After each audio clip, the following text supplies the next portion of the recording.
Got the baddest teacher to be my load guzzler. My GCSE English teacher was very hot. She was in her mid-20s and just stunning. One day in 2020, I was on a run and I saw her, also on a run.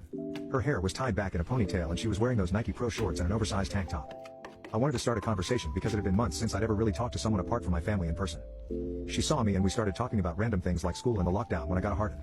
It was kind of unexpected, but my mind must have drifted off to those thoughts I would have while she was talking about Shakespeare or whatever. She must have noticed because of my thin shorts and, not to blow my own trumpet or anything, my dick isn't on the small side. She gave me a look and there was an awkward silence until she asked for my phone number so that we could go for a run together. I obviously gave it to her.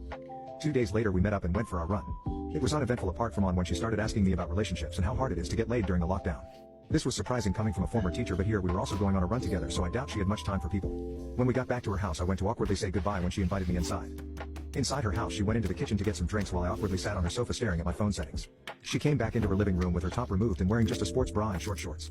I could see her perfectly flat stomach with a slight six-pack, her small waist going down to her wide hips. Her chest was not big but also not small. I was almost instantly rock solid. And she knew. She sat down next to me and we started talking while I was trying to discreetly hide my rock-hard cock. She placed her hand on my knee. I went silent and stared into her eyes and she stared back. She bit her lip and moved her hand up my leg until it was resting on my thing.